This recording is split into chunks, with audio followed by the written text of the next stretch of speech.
Hello, love that you're back. This is His Word Unveiled. Before I start, I am going to ask a question. I want to see who all was super observant and who knows what I forgot my last two videos.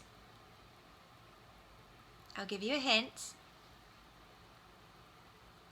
I totally forgot my wedding rings on the last two videos. So, just to clear this up, I want everyone to know that I am still happily married, madly in love with my husband. My fingers were just super swollen yesterday. And as you could tell, probably, I was super tired. It was a very rough day. And what Father is teaching me is that it really doesn't matter what I look like on these videos because it's not about me. It's all about Him and speaking truth and bringing Him glory. So today, it's on. I'm ready. Got my rings. Let's do this. So you can hit the pause button and read chapter 27 of Genesis. Take your time.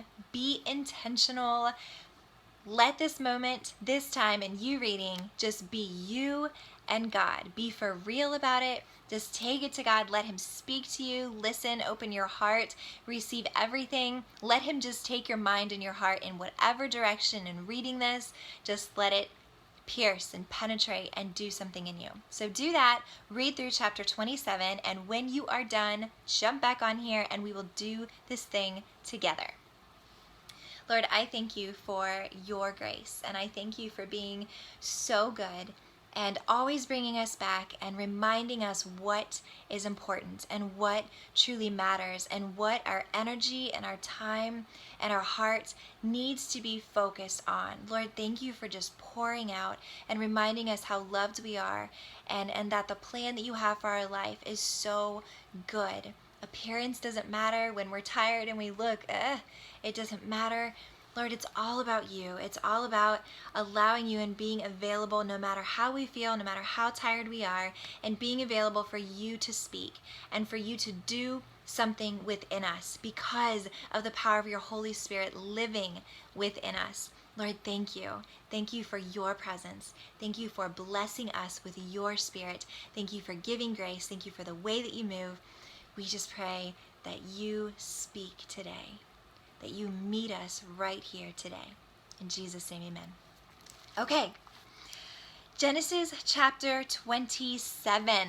So reading through, hopefully you got just a good grasp on what was going on. It starts right away speaking of how old Isaac is getting. It says that his eyesight is going dim. He can barely see. He's getting just super old. And we read right in the first few verses that he calls his son Esau. And he says, Esau, go out, do your hunting thing, bring back an animal, make a savory dish for me. Let's sit down and eat, and I'm going to bless you. Now, hopefully you didn't rush over that part too much. Let's see, in verse 4, where it says, so that my soul may bless you before I die. So here's the thing, guys. We talked about in like 2 chapters ago, it's a couple of videos ago, we talked about the importance of the birthright. I mean, that is a huge deal. So the firstborn, the birthright goes to the firstborn. I mean, this is like top-notch, big stuff, crazy blessing that the firstborn gets. The birthright is super legit, guys. Like it's super crazy important. It's such a symbol of honor and just such an honor and a humbling honor to be that firstborn, to receive that birthright. Now also, in addition to the birthright, the blessing is just as honorable, just as important, just as beautiful and powerful. It's typically the father that speaks this blessing over his family and into the lives of his sons. And this blessing that he speaks is as if it is God's plans coming out and upon, and these things happen. It is this prophetic blessing, this thing that is spoken that does come to pass. So that blessing that is spoken over and upon a life is speaking what will happen. So if there is a blessing that they will be a leader and they will be successful and they will be even just wealthy, any of those, if that is spoken, it will come to be. Like, that is the blessing placed on their life. This is what will happen in their life. It is a defining moment of speaking that this is defining your life. This is the path that you will take. This is what will happen in your life. I keep saying the same things over again. Hopefully I'm making sense. So bringing it all back in, birthright is highly, highly important. That is when all of the stuff is given to them. Blessing is what typically the Father speaks. There are exceptions in the Word, but typically the Father speaks this blessing over his family members, and what he says is legit. It's established. It will happen. That's what's given. It's like the greatest gift ever. So we saw in 2 chapters ago that Esau, in his foolishness, sold his birthright when he went out hunting and he came back famished, hungry, and said, Jacob, give me a bite of that stew. Jacob deceitfully says, give me your birthright and I'll give you some stew. And Esau is just like, I'm going to die if I don't have it anyway, so sure, take it. Does not highly regard it, does not think about it. He's not taking anything lightly. He's just living for that moment, which is so, so foolish. So he saw that he sold his birthright already to Jacob. Now it's time for the blessing. And Isaac sends Esau off. Go kill an animal, bring it back. Let's do this so that I can bless you. Now, the unfortunate thing for Esau is that his mother, Rebekah, so Isaac's wife, Rebekah, overhears him saying this. And she brings over Jacob and says, hey, yo, son, here's the thing. I just heard your father speak this to Esau. And he told him to go out and kill an animal and he's going to bless him. And she says, but I want you to get this blessing. So here's what I want you to do. In verse 8, we see her lay this out. Now therefore, my son, listen to me as I command you. Go now to the flock and bring me 2 choice young goats from there, that I may prepare them as a savory dish for your father, such as he loves. Then you shall bring it to your father, that he may eat, so that he may bless you before his death. In verse 11, it says, Jacob answered his mother Rebekah, behold, Esau my brother is a hairy man, and I am a smooth man. Perhaps my father will feel me. Then I will be as a deceiver in his sight, and I will bring upon myself a curse and not a blessing. But his mother said to him, your curse be on me, my son. Only obey my voice and go get them for me. So we see this, that Rebekah is being completely deceitful. Now, when I read this, I thought back to when she was pregnant. So when Isaac prayed for her to, because she was barren, and prayed that she would have a child, and she ends up with these two babies, these 2 twins in her tummy. And what the Lord spoke, they were struggling within her, and she sought the Lord. And what the Lord spoke to her was that the younger will be in the lead. The younger will be stronger. The younger will receive more blessing. And the firstborn, the oldest, will serve his younger brother. Now, I couldn't help but to think back on that when I read this passage, that Rebekah remembered hearing what the Lord said about Jacob.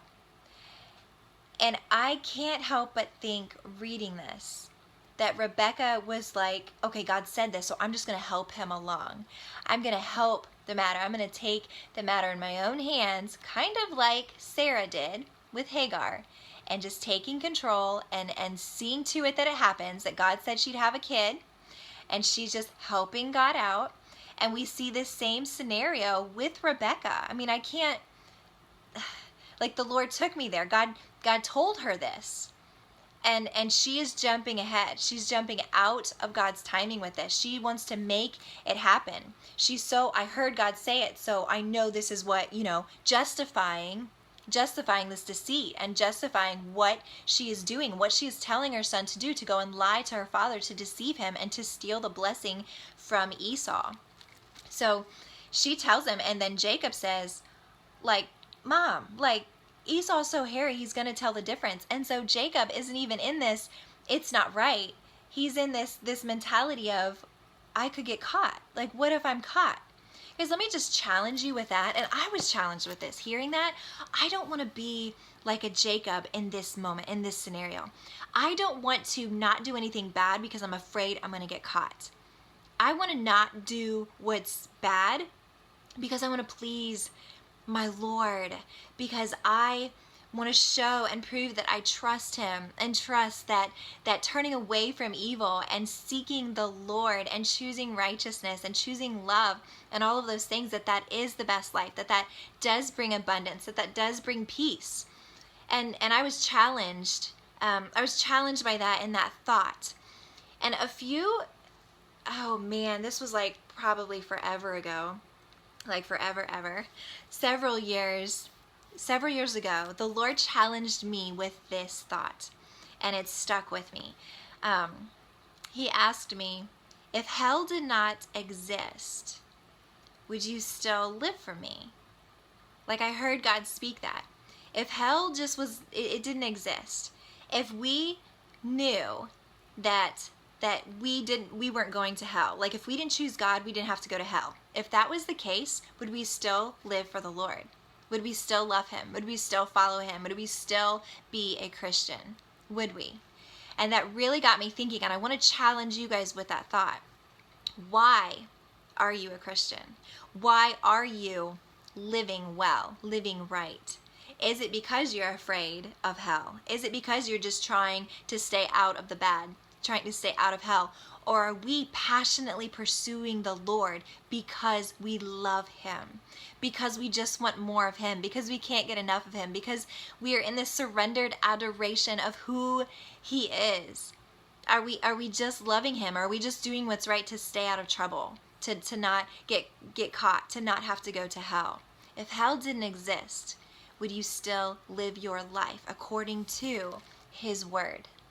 Would we do that? How real is our relationship with the Lord? How real is this pursuit?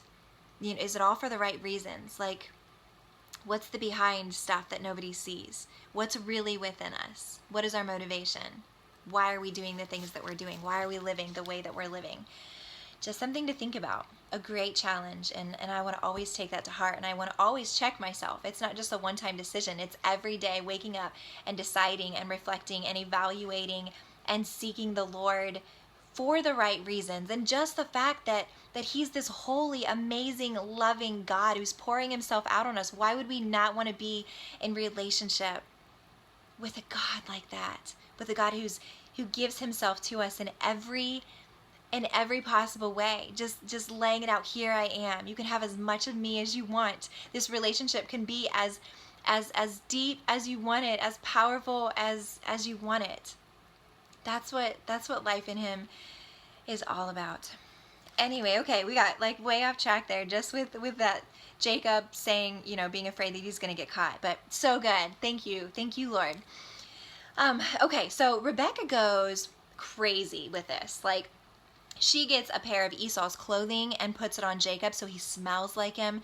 She takes the goats that Jacob brings her so that she kills, fixes a meal, then takes the goat hair and puts it on Jacob's arms and his neck, if you remember reading that, so that if his father felt him, you know, he can't see well, he's losing his eyesight, remember, because he's getting old, but feeling him, that he would feel the hair, he would feel and smell that it was Esau. So here's where we just get the blatant lie. In verse 18, it says, then he came to his father and said, my father. And he said, here I am. Who are you, my son? Jacob said to his father, I am Esau, your firstborn. I have done as you told me. Get up, please. Sit and eat of my game, that you may bless me. Blatant lie, guys. Blatant lie. And reading this, the Lord took me back to even with Abraham's lie. When he feared because of the famine, he ran to Egypt, and at Egypt he lied to Pharaoh that Sarah was his sister. And then thinking of the time that Abraham lied to Abimelech that Sarah was his sister. And then even Isaac and his lie, and how that pattern went down in his lie, and lying to Abimelech that Rebekah was his sister. And we see this pattern of lies. And now it's Jacob And he is lying. He said, I am Esau. That's not even a half lie. Like, he came out and said, I am Esau, your firstborn. So then Isaac is questioning, he's not sure, but Jacob keeps continuing to lie and reassuring him. In verse 24, and he said, are you really my son Esau? And he said, I am. There's no shame in this. He is just rolling with this. He's sticking with it so that he gets this blessing. Verse 25 then, so he said, bring it to me and I will eat of my son's game that I may bless you. So Jacob brings it to him. They eat. In verse 27, then here's the blessing that's laid out.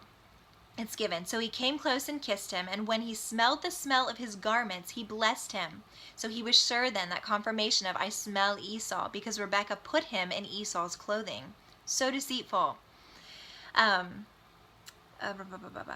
Let's see. See, the smell of my son is like the smell of a field which the Lord has blessed. Now in verse 28, here's the blessing. Now may God give you of the dew of heaven and of the fatness of the earth, and in abundance of grain and new wine. May peoples serve you and nations bow down to you. Be master of your brothers, and may your mother's sons bow down to you. Cursed be those who curse you, and blessed be those who bless you.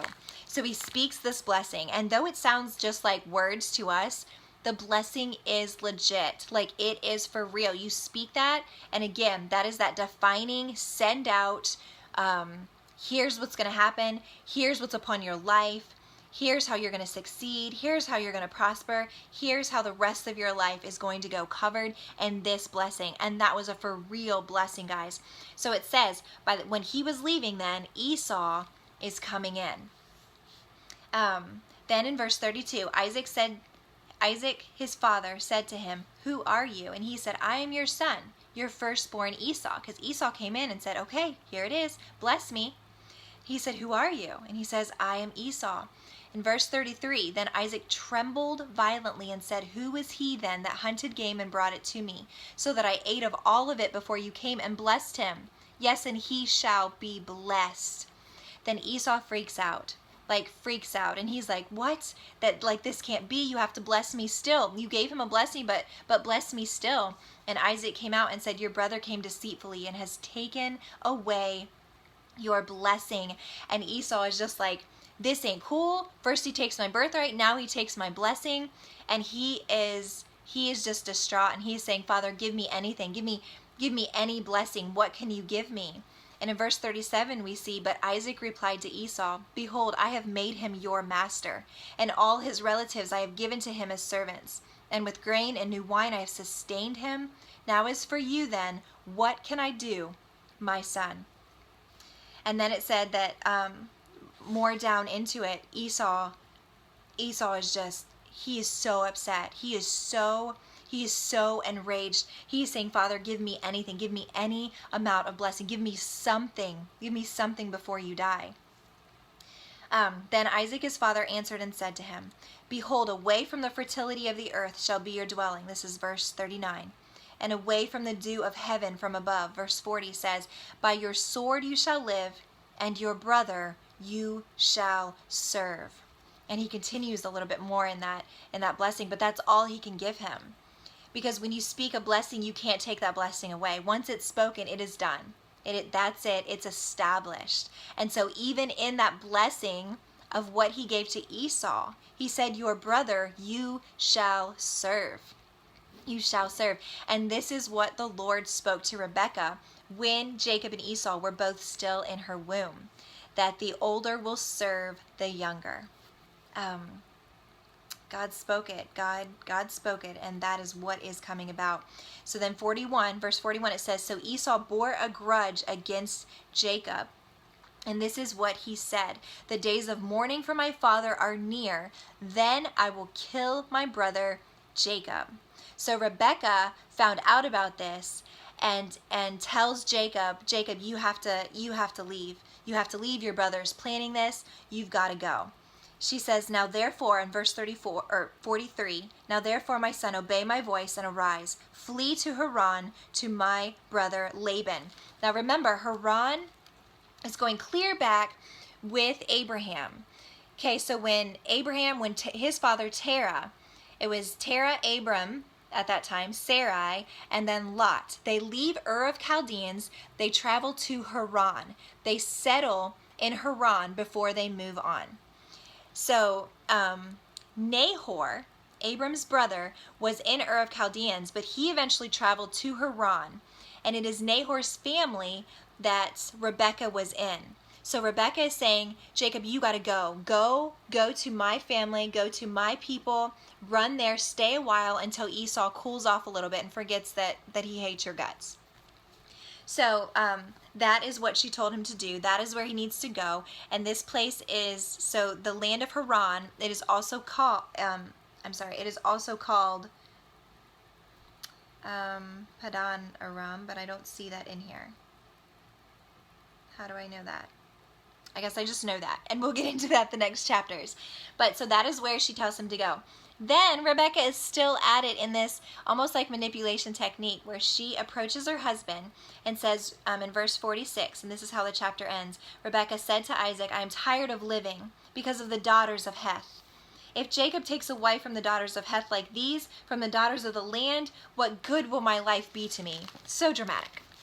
But she is letting Isaac know, I'm going to die if Jacob finds a wife here. So she is putting this in his ear so that Isaac sends Jacob away to her family so that he can find a wife that is not from the sons of Heth and where they are living. So Rebekah is just at it. She's just rolling. Like she is on a roll / biscuit, a buttery biscuit in this deceit and this like I am controlling this situation. May we not be women like that.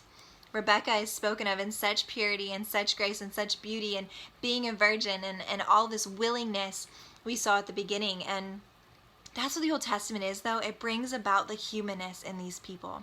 That God are blessing, God is in, God is pouring himself out with them and speaking to them and having this intimacy with them. But we see the humanness and we see that people fall short. That's what we do. That's who we are. But we need to make sure we are always coming back to the Lord, always seeking him, always looking to him, no matter what, no matter how far we get. So that is all. That finishes up this chapter. That's all I got for you today. There was so much in that. Go through, grab out the sins, grab out how we see God, grab out what is going on, and just keep it hidden in your heart. This is his word. Hide it in your heart. Keep rolling with it, standing on it, looking to God, praising him for just the truth in his word and what we can get out of it.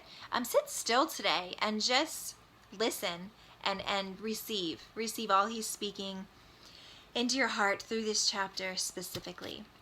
Thank you for walking this out with me. That's going to finish up Genesis chapter 7, and we are moving on to the next chapter in the next video. So I will see you soon.